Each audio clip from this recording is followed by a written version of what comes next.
agua, el humor acuoso, el humor vítreo, el cristalino, ¿sí? Entre otras estructuras transparentes. ¿Ok?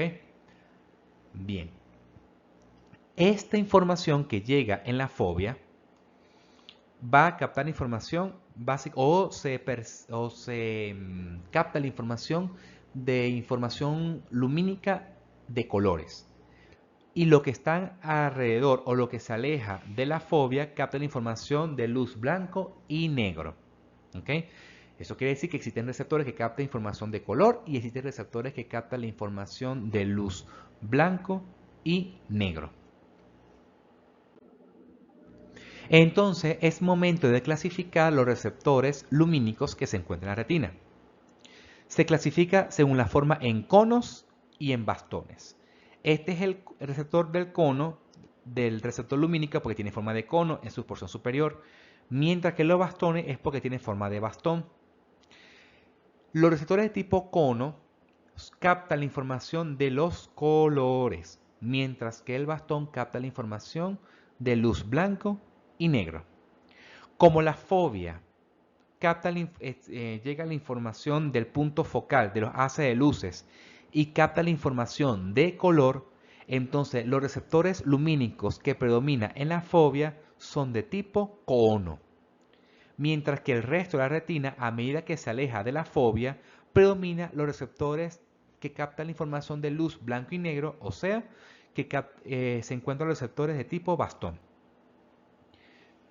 Entonces, de esa manera clasificamos los receptores y que vamos a prestar mayor atención en la fobia porque allí es donde se encuentra el punto focal de los haces de luz. Recordad que el punto focal tiene que llegar justamente en la fobia.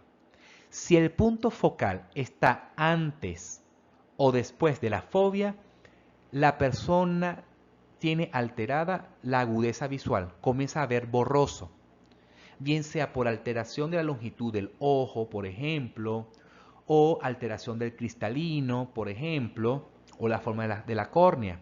Entonces existen patologías como miopía, astigmatismo, tenemos la hipermetropía, que requieren de corrección mediante lentes para que el punto focal llegue justo en la fobia y tenga aumento de la agudeza visual. ¿Ok?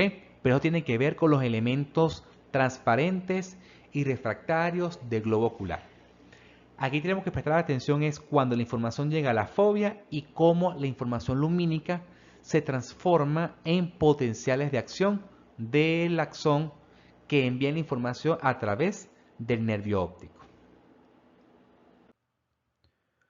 Los receptores lumínicos que se encuentran en la retina son al final células. Por ende, como son células, deben tener los mismos elementos formes dentro de la célula. Por ejemplo, tenemos el núcleo celular y tenemos los elementos formes como las mitocondrias, el retículo endoplásmico rugoso, el retículo endoplásmico liso, lisosomas, aparato de Golgi, un conjunto de estructuras como toda célula.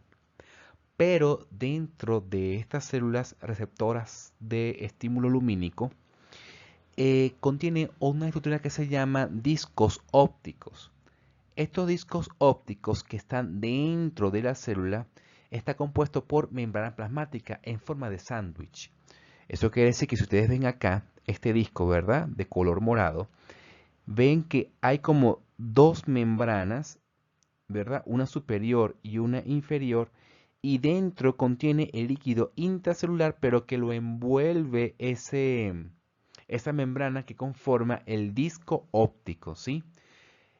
Cada célula contiene varios discos ópticos dentro de la célula, ¿sí? Y es muy importante porque en esos discos ópticos, como está compuesto por membrana, hay unas proteínas en la membrana que sirven como proteínas receptoras de ondas electromagnéticas. Y cuando es así, entonces hay una señal química del cual se activa gracias a esa proteína receptora de ondas electromagnéticas que obviamente viene del ambiente y que tuvo que atravesar todas las estructuras del ojo para llegar a este nivel. Estos discos ópticos se encuentran tanto en los conos como en los bastones, ¿sí? Y importante es que estos discos ópticos, como les digo, está dentro de la célula, o sea, dentro del cono y dentro de los bastones en su porción superior, ¿sí? Y recordad que los conos y los bastones se encuentran en la retina y en la fóvea se encuentra en mayor proporción los conos. Entonces, esos discos ópticos que se encuentran dentro del receptor lumínico, en este caso sería el bastón, en esta representación de esta diapositiva, entonces esos discos ópticos sí que tienen forma de sándwich porque está envuelta por membrana plasmática y dentro de esa envoltura de la membrana plasmática de ese disco óptico contiene el líquido, ¿sí? Dentro de ese disco. El grosor de esa membrana plasmática del disco óptico contiene una estructura que se llama rodopsina. La rodopsina es una proteína, ¿sí?, que se encuentra en la membrana plasmática del disco óptico. Y esa rodopsina está compuesta por dos estructuras, la opsina y el retinal. La opsina, que es lo que ustedes ven acá, es la proteína que conforma la rodopsina, pero el retinal es una vitamina que se encuentra dentro de la opsina y que ambas conforman la rodopsina.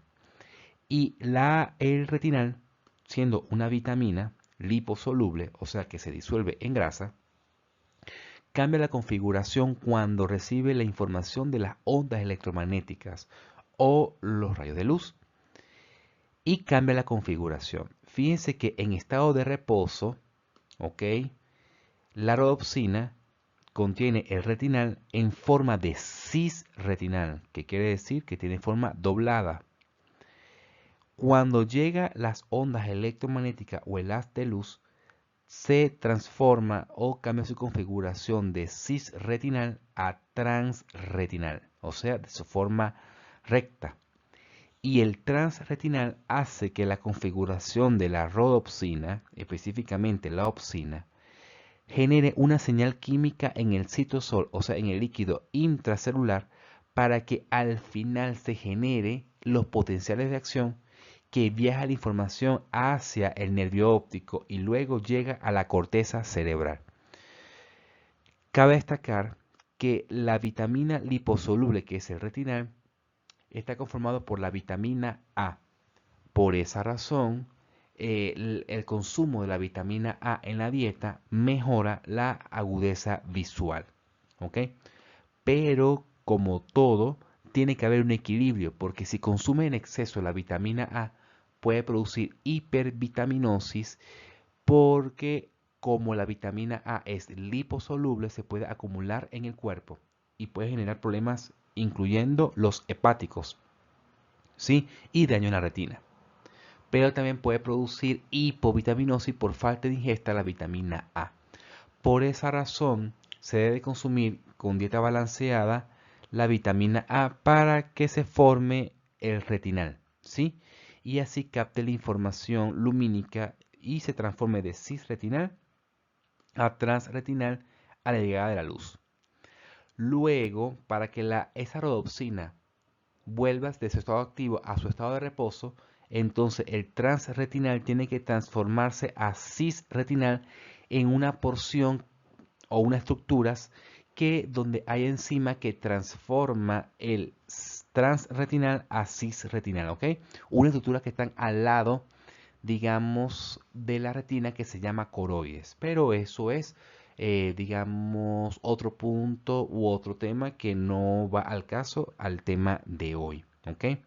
Lo que sí es importante que para activar la rodopsina, entonces tiene que cambiar de cisretinal a transretinal a la llegada de la luz. ¿Ok? Bien, cabe destacar que las señales químicas importantes tienen que ocurrir en el citosol, no en el líquido que se encuentra dentro del disco óptico, ¿sí? Que es lo que se encuentra acá. Ahora bien, una vez llegada la luz al disco óptico, llega a la rodopsina, ¿sí?, y transforma el retinal de cis a trans. Cuando eso es así, la rodopsina está mediado o está asociado a la proteína G.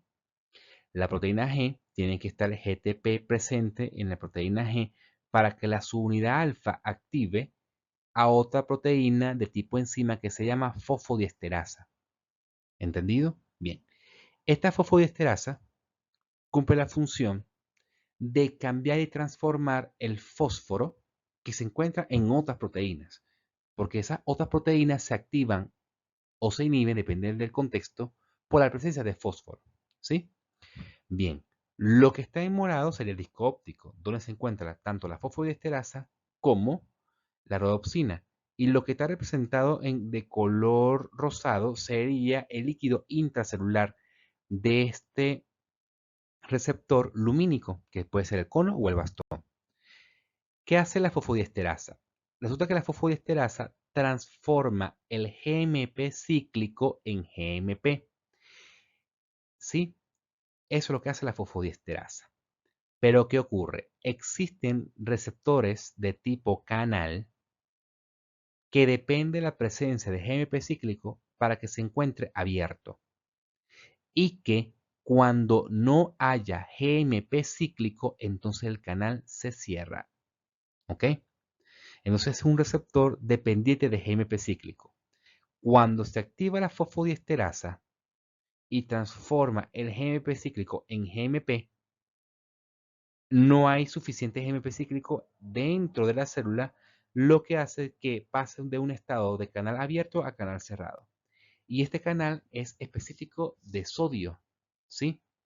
Como es de sodio y es de carga positiva, al cerrarse, evita que el sodio entre a la célula, o sea, de que se vuelve negativa dentro de la célula y lo que hace es hiperpolarizar. Entonces, el resumen es que cuando hay presencia de luz, esta célula se hiperpolariza. Cuando no hay presencia de luz, entonces la célula se despolariza por la entrada del sodio. Vamos a hacer un repaso en caso de que no haya luz. Si no hay luz, entonces el retinal no se transforma de cis a trans, sino que se queda en su forma cis.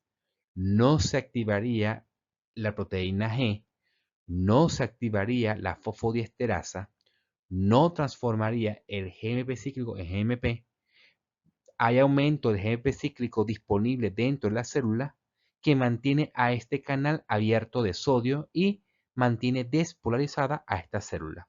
¿Sí? Eso es lo que ocurre cuando no hay luz.